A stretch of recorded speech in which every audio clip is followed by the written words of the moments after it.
പരിശുദ്ധാത്മാവേ എന്നിൽ വന്നു നിറയണമേ. പരിശുദ്ധാത്മാവേ കൃപ ചൊരിയണമേ. പരിശുദ്ധാത്മാവേ ശക്തി പകരണമേ. പരിശുദ്ധാത്മാവേ കൃപ ചൊരിയണമേ. പരിശുദ്ധാത്മാവേ ശക്തി പകരണമേ. ഒന്ന് ചേർന്ന് നമുക്ക് പ്രാർത്ഥിക്കാം. പരിശുദ്ധ പരമ ദിവ്യ കാരുണ്യനാഥനായ ഈശോയ്ക്ക് എന്നേരവും ആരാധനയും സ്തുതിയും വീഴ്ചയും ഉണ്ടായിരിക്കട്ടെ. നിത്യസ്തുതിക്ക് യോഗ്യനായ പരിശുദ്ധ പരമ ദിവ്യ കാരുണ്യനാഥനായ ഈശോയ്ക്ക് എന്നേരവും ആരാധനയും സ്തുതിയും വീഴ്ചയും ഉണ്ടായിരിക്കട്ടെ. സ്നേഹത്തോടെ നമ്മുടെ കൂടെ ആയിരിക്കുന്ന പരിശുദ്ധ പരമ ദിവ്യ കാരുണ്യനാഥനായ ഈശോയ്ക്ക് എന്നേരവും ആരാധനയും സ്തുതിയും വീഴ്ചയും ഉണ്ടായിരിക്കട്ടെ. ഈശോനാഥ, ഈ 3 മണി സമയം നിന്റെ അവർണ്ണനീയമായ അതിരറ്റ കരുണയെ ധ്യാനിച്ചുകൊണ്ട് ഇങ്ങയുടെ കൂടെ ആയിരിക്കുമ്പോൾ ഈശോയെ, നിന്റെ കരുണയാൽ ഞങ്ങളുടെ ജീവിതങ്ങളെ ശുദ്ധീകരിക്കണമേ എന്ന് പ്രാർത്ഥിക്കുന്നു. വിശുദ്ധ ഫൗസ്റ്റീനായ്ക്ക് അങ്ങ് വെളിപ്പെടുത്തി കൊടുത്ത വലിയ സത്യമാണ് ഞാൻ കരുണയാണെന്നുള്ളത്. ഈശോയെ, നിന്റെ കരുണയിൽ ആശ്രയിക്കുന്നവരെ ഒരു കാലത്തും ഒരു കാരണവശാലും ഉപേക്ഷിക്കത്തില്ലെന്ന് വാഗ്ദാനം ചെയ്ത കർത്താവേ, എൻ്റെ വലിയ വാഗ്ദാനത്തിൽ പൂർണ്ണമായി വിശ്വാസം അർപ്പിച്ചുകൊണ്ട് ഒന്ന് ചേർന്ന് ഒരു കുടുംബമായി ഞങ്ങൾ പ്രാർത്ഥിക്കുന്നു. ഈശോയുടെ തിരുഹൃദയത്തിൽ നിന്ന് ഞങ്ങൾക്ക് കാരുണ്യ സ്രോതസ്സായി ഒഴുകിയിറങ്ങിയ തിരുരക്തമേ, തിരുജലമേ, ഞങ്ങളെങ്കിൽ ശരണപ്പെടുന്നു. ഈശോയുടെ തിരുഹൃദയത്തിൽ നിന്ന് ഞങ്ങൾക്ക് കാരുണ്യ സ്രോതസ്സായി ഒഴുകിയിറങ്ങിയ തിരുരക്തമേ, തിരുജലമേ, ഞങ്ങളെങ്കിൽ ശരണപ്പെടുന്നു. ഈശോയുടെ തിരുഹൃദയത്തിൽ നിന്ന് ഞങ്ങൾക്ക് കാരുണ്യ സ്രോതസ്സായി ഒഴുകിയിറങ്ങിയ തിരുരക്തമേ, തിരുജലമേ, ഞങ്ങളെങ്കിൽ ശരണപ്പെടുന്നു.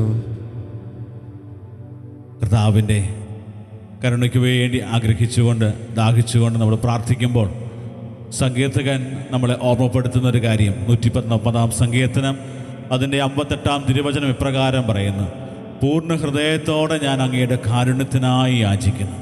പൂർണ്ണ ഹൃദയത്തോടെ ഞാൻ അങ്ങയുടെ കാരുണ്യത്തിനായി യാചിക്കുന്നു. അങ്ങയുടെ വാഗ്ദാനത്തിനൊത്ത വിധം എന്നോട് കൃപ തോന്നണം. സങ്കീർത്തകൻ നമ്മളെ പഠിപ്പിക്കുന്ന കാര്യം, അതായത് ദൈവത്തിൻ്റെ കരുണയെ നമ്മൾ സമീപിക്കുമ്പോൾ അവിടെ ഒരു വിഭജിച്ച ഹൃദയത്തോടെ അല്ല ഹാഫ് ഹാർട്ടഡ് ആയിട്ടുള്ള ഒരു ഹൃദയത്തോടെ അല്ല, പൂർണ്ണ ഹൃദയത്തോടെ കർത്താവിൻ്റെ കരുണയെ അന്വേഷിക്കുന്നവരാകും. കാരണം അപ്രകാരം ചെയ്യുമ്പോൾ തൻ്റെ വാഗ്ദാനമനുസരിച്ച് ദൈവം നമ്മളോട് കരുണ കാണിക്കും. ഈ ഒരു വലിയൊരു സത്യം, ദൈവത്തിൻ്റെ അനന്തമായ കരുണയെക്കുറിച്ച് കൃത്യമായും വചനം നമ്മളെ പഠിപ്പിക്കുന്നത് നമ്മൾ മനസ്സിലാക്കുന്നത് യോനാ പ്രവാചകൻ്റെ പുസ്തകം അതിൻ്റെ 4-ാം അധ്യായത്തിൽ ദൈവം യോനാ പ്രവാചകനെ കർത്താവിൻ്റെ കരുണയെക്കുറിച്ച് പഠിപ്പിക്കുന്നുണ്ട്. അത് നമുക്ക് കർത്താവിൻ്റെ കരുണയെ ചോദ്യം ചെയ്യാൻ അവകാശമില്ല. നിനിവേ നഗരം അതുപോലെ പാപത്തിൻ്റെ ആ ഒരു വലിയ ബന്ധനത്തിലായിരിക്കുന്ന അവസരത്തിൽ ദൈവം ഒരു വലിയ സന്ദേശവുമായിട്ട് യോനാ പ്രവാചകനെ തിരഞ്ഞെടുത്ത് അയക്കുകയാണ്. ദൈവത്തിൻ്റെ ആ ഒരു വലിയ ദൗത്യത്തിൽ നിന്ന് ഒളിച്ചോടാനായിട്ട് പരിശ്രമിക്കുന്ന യോനാ പ്രവാചകനെയൊക്കെ നമുക്ക് കാണാൻ പറ്റും. പക്ഷെ 40 ദിവസവും 40 രാവും അവർ ഉപവസിച്ച് പ്രാർത്ഥിച്ചു കഴിഞ്ഞപ്പോൾ ദൈവം അവരുടെ മേൽ പ്രഖ്യാപിക്കാനിരുന്ന ശിക്ഷ ഇളച്ചു കൊടുക്കുകയും അവരെ വെറുതെ വിടുകയും ചെയ്യുകയാണ്. അത് കേട്ടിട്ട് വളരെ കുപിതനായി യോനാ പ്രവാചകൻ ദൈവസന്നിധിയിൽ മുഖം വീർപ്പിച്ചിരിക്കുന്നത് കാണാൻ പറ്റും. ദൈവത്തിൻ്റെ മുമ്പിൽ വലിയ ഒരു ദേഷ്യത്തോടെ ആയിരിക്കുന്ന യോനാ പ്രവാചകനെ പുസ്തകം 4-ാം അധ്യായത്തിൽ നമ്മൾ കാണുന്നുണ്ട്. അദ്ദേഹം വളരെ കുപിതനായിട്ടിരിക്കുമ്പോൾ അവൻ കർത്താവിനോട് പ്രാർത്ഥിച്ചുകൊണ്ട് പറഞ്ഞു, ഞാൻ എൻ്റെ ദേശത്തായിരുന്നപ്പോൾ ഇത് തന്നെയല്ലേ അങ്ങയോട് പറഞ്ഞത്? ഇതുകൊണ്ടാണ് ഞാൻ അങ്ങോട്ട് ഓടിപ്പോയത്. അവിടുന്ന് ദയാലുവും കാരുണ്യവാനും ക്ഷമാശീലനും സ്നേഹനിധിയും ശിക്ഷിക്കുന്നതിൽ വിമുഖനുമാണെന്ന് ഞാൻ അറിഞ്ഞിരുന്നു. യോനാ പ്രവാചകനൊരു വലിയൊരു പരാതിയാണ്, കർത്താവേ, നീ കരുണാമയനാണ്, നീ ദയാലുവാണ്, ശിക്ഷിക്കുന്നതിൽ വിമുഖനാണ്. അതായിരുന്നു അദ്ദേഹത്തിൻ്റെ ഏറ്റവും വലിയൊരു പരാതി. ദൈവം ഇവരുടെ മേൽ ചുമത്തും എന്ന് പറഞ്ഞിരുന്ന ആ ഒരു വലിയ ശിക്ഷ ദൈവം ക്യാൻസലാക്കി കളഞ്ഞപ്പോൾ, അല്ലെങ്കിൽ ഇല്ലാതാക്കി കഴിഞ്ഞപ്പോൾ അതേ ഓർത്ത് സങ്കടപ്പെടുന്ന യോനായെ കാണാൻ പറ്റും. നമ്മുടെയൊക്കെ ജീവിതങ്ങളെ ഈ ഒരു വചന വെളിച്ചത്തെ പരിശോധിക്കുമ്പോൾ പലപ്പോഴും ദൈവത്തിൻ്റെ കരുണയെ പലപ്പോഴും ചോദ്യം ചെയ്യുന്ന മനോഭാവം നമ്മുടെയൊക്കെ ജീവിതങ്ങളിലും കാണാൻ പറ്റും. അതായത് മറ്റുള്ളവരുടെ ജീവിതങ്ങളിലേക്ക് നോക്കുമ്പോൾ അവർക്ക് ഒത്തിരി കാര്യങ്ങൾ ലഭിച്ചിട്ടുണ്ട്.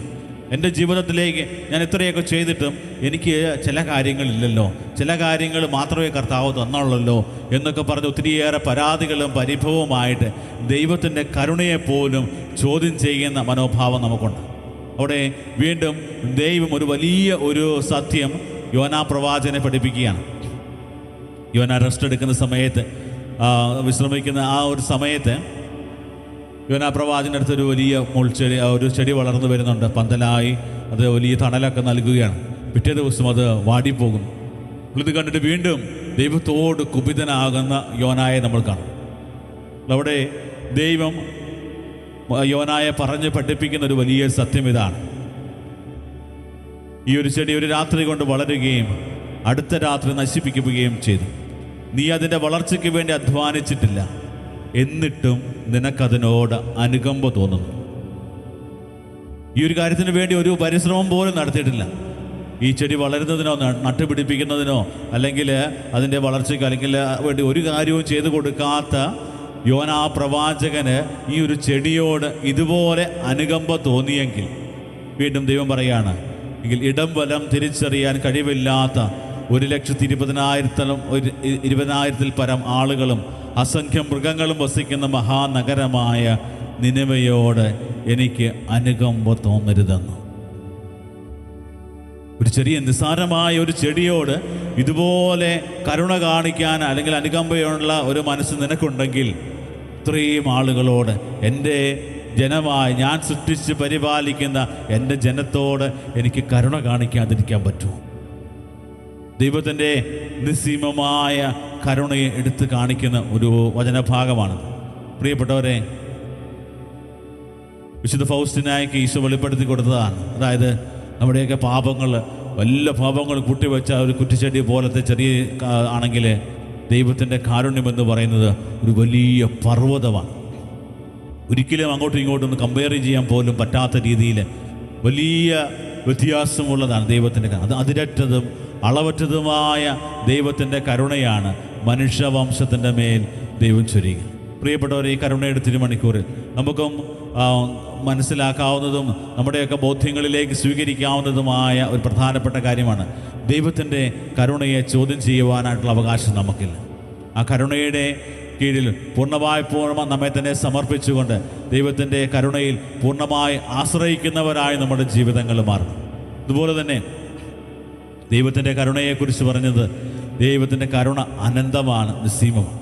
ഒരു അളവില്ലാത്ത, ഒരു പരിധികളുമില്ലാത്ത രീതിയിൽ ദൈവം നമ്മുടെ ജീവിതങ്ങളിലേക്ക് കരുണ ചൊരിയുമ്പോൾ നമുക്കും പ്രാർത്ഥിക്കും, കർത്താവേ, പാപികളും ബലഹീനരും അയോഗ്യരുമായ ഞങ്ങളുടെയൊക്കെ ജീവിതങ്ങളിലേക്ക് നിൻ്റെ അനന്തമായ ഈ അളവറ്റ കരുണ ചൊരിയണമേ. കാൽവരിയിൽ നീ അങ്ങ് ഞങ്ങൾക്ക് വേണ്ടി ചിന്തിയ ഓരോ തുള്ളി രക്തത്തുള്ളികളുടെയും യോഗ്യതയാൽ ഓരോ ദിവസവും ഞങ്ങൾ അർപ്പിക്കുന്ന വിശുദ്ധ ബലിയിലൂടെ ഞങ്ങൾക്ക് ലഭിക്കുന്ന നിൻ്റെ വലിയ കരുണ ഞങ്ങളുടെ ജീവിതങ്ങളെ ശുദ്ധീകരിക്കണമേ എന്ന് നമുക്ക് പ്രത്യേകം പ്രാർത്ഥിക്കാം. ലോകമെമ്പാടുമുള്ള സകലരെയും ദൈവസന്നിധിയിൽ സമർപ്പിക്കാം. കർത്താവിൻ്റെ കരുണയ്ക്ക് വേണ്ടി ആഗ്രഹിച്ച് പ്രാർത്ഥിക്കുന്ന നിരവധി ആളുകളുണ്ട്. ഓൺലൈനിലൂടെ ഈ ശുശ്രൂഷയിൽ പങ്കെടുത്ത് കർത്താവെ, നിൻ്റെ കരുണയ്ക്ക് വേണ്ടി പ്രാർത്ഥിക്കുന്നവരുടെ എല്ലാ നിയോഗങ്ങളും പ്രാർത്ഥനകളും കുടുംബത്തിൻ്റെ ആവശ്യങ്ങളും ഞങ്ങൾ പ്രത്യേകം സമർപ്പിക്കുന്നു. അതുപോലെ തന്നെ ഈശോയെ, ഒത്തിരിയേറെ ആളുകൾ കർത്താവ് നിൻ്റെ സ്നേഹം മനസ്സിലാക്കാതെ, നിൻ്റെ കരുണ മനസ്സിലാക്കാതെ, ആ കരുണയിൽ ആശ്രയം വയ്ക്കാതെ സ്വയം കഴിവിലൊക്കെ ആശ്രയിച്ചുകൊണ്ട് മുന്നോട്ട് പോകുന്ന ഒത്തിരിയേറെ മാനസാന്തരം ആവശ്യമില്ല എന്ന് കരുതി ഒത്തിരിയേറെ തെറ്റിദ്ധാരണകളിലും അബദ്ധ സിദ്ധാന്തങ്ങളിലുമൊക്കെ ജീവിതം കഴിച്ചു കൂട്ടുന്ന ഒത്തിരിയേറെ മക്കളുണ്ട്. എല്ലാവരെയും കർത്താവെ, നിൻ്റെ കരുണയാൽ കഴുകി വിശുദ്ധീകരിക്കണമേ എന്ന് ഞങ്ങൾ ആഗ്രഹിച്ച് പ്രാർത്ഥിക്കുന്നു. നമ്മുടെ എല്ലാ നിയോഗങ്ങളും ദൈവസന്നിധിയിൽ സമർപ്പിച്ച് ഭക്തിയോടെ കരുണയുടെ ജപമാല ചൊല്ലി പ്രാർത്ഥിക്കുമ്പോൾ നമ്മൾ പ്രാർത്ഥിക്കുവാനായി കൊണ്ടുവന്നിരിക്കുന്ന നമ്മുടെ നിയോഗങ്ങൾ കർത്താവിൻ്റെ കരങ്ങളിലേക്ക്, കർത്താവിൻ്റെ കരുണയിലേക്ക് സമർപ്പിച്ചുകൊണ്ട് ദിവ്യകാരുണ്യനാഥൻ നമ്മുടെ മധ്യത്തിലായിരിക്കുമ്പോൾ ദിവ്യകാരുണ്യനാഥൻ്റെ സന്നിധിയിൽ സമർപ്പിച്ച് നമുക്ക് പ്രാർത്ഥിക്കാം. നമ്മളെ അനുഗ്രഹിക്കുവാനും ആശീർവദിക്കുവാനും നമ്മുടെ ജീവിതങ്ങളെ ദൈവികമായ തലങ്ങളിലേക്ക് ഉയർത്തുവാനും ദൈവത്തോടൊപ്പമായിരിക്കുവാനും ആഗ്രഹിച്ചുകൊണ്ട് നമ്മുടെ ജീവിതങ്ങൾ ദൈവത്തോടൊപ്പമുള്ള ജീവിതമാകണമെന്ന് ആഗ്രഹിക്കുന്ന ദൈവമാണ്. ദിവ്യകാരണത്തിൽ യേശു നമ്മളെ ഓരോരുത്തരെയും തൻ്റെ കരുണയിൽ ആശ്രയിച്ചുകൊണ്ട് നമ്മളെ ക്ഷണിക്കുന്നത് കർത്താവിൻ്റെ കരുണയിൽ ആശ്രയിക്കുവാനും കർത്താവിൻ്റെ സ്നേഹത്തിൽ പങ്കുചേരുവാനും കർത്താവ് നമ്മളെ വിളിക്കുന്നത് അവിടുത്തോടൊപ്പമാകാൻ വേണ്ടിയാണ്. വിശുദ്ധ കുർബാനയായും കുമ്പസാരമായും മറ്റ് സാഹചര്യങ്ങളിലൂടെയൊക്കെ ദൈവം നമ്മളോട് സംസാരിക്കുന്നത് ദൈവത്തിൻ്റെ കരുണയായി മാറുവാൻ വേണ്ടിയാണ്. നമ്മുടെ എല്ലാ പ്രാർത്ഥനകളും നിയോഗങ്ങളും സമർപ്പിക്കാം. നമ്മുടെ കുടുംബത്തെ സമർപ്പിക്കാം. ജീവിത പങ്കാളിയെയും മക്കളെയും മാതാപിതാക്കളെയും എല്ലാം നമ്മുടെ മറ്റുള്ളവരോടുള്ള പെരുമാറ്റത്തിൽ ഈശോയെ ഏറ്റവും സ്നേഹത്തോടെ ഏറ്റവും കരുണയോടെ മറ്റുള്ളവരോട് പെരുമാറാൻ കൃപ തരണമേ എന്ന് പ്രാർത്ഥിക്കും. ലോകത്തിൻ്റെ വിവിധ ഭാഗങ്ങളിൽ ഓൺലൈനിലൂടെ ഈ ശുശ്രൂഷയിൽ പങ്കെടുത്ത് പ്രാർത്ഥിക്കുന്ന എല്ലാ മക്കളുടെയും എല്ലാ ആവശ്യങ്ങളും കുടുംബത്തിൻ്റെ ആവശ്യങ്ങളും അങ്ങ് നിറവേറ്റി കൊടുക്കണമേ എന്ന് പ്രാർത്ഥിക്കുന്നു. പ്രാർത്ഥനാ സഹായം ആവശ്യപ്പെട്ടവരെയും രോഗികളായിട്ടുള്ളവരെയും ഒത്തിരിയേറെ വേദനകളിലും ക്ലേശങ്ങളിലൂടെയും ഭാരപ്പെടുത്തുന്ന അവസ്ഥകളിലൂടെയൊക്കെ കടന്നു പോകുന്ന എല്ലാ മക്കളെയും പ്രത്യേകം സമർപ്പിക്കുന്നു. എല്ലാ നിയോഗങ്ങളും പ്രാർത്ഥനകളും കർത്താവിൻ്റെ കരങ്ങളിലേക്ക് കൊടുത്ത കർത്താവെ ഞാൻ അങ്ങിൽ ശരണപ്പെടുന്നു എന്നുള്ള പ്രാർത്ഥനയോടെ താഴ്ന്ന സ്വരത്തിൽ ദൈവത്തെ സ്തുതിച്ച് കർത്താവിൻ്റെ ആശീർവാദം നമുക്കിപ്പോൾ സ്വീകരിക്കാം.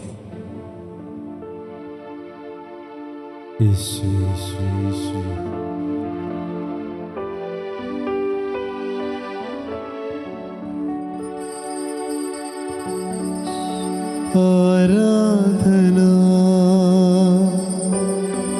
ആരാധന ആരാധന യേശുനാഥ. പരിശുദ്ധ പരമമാ ദിവ്യകാരുണ്യമേ എന്നുമെന്നും അങ്ങേക്കാരാധന എന്നുമെന്നും അങ്ങേക്കാരാധന എന്നുമെന്നും അങ്ങേക്കാരാധന.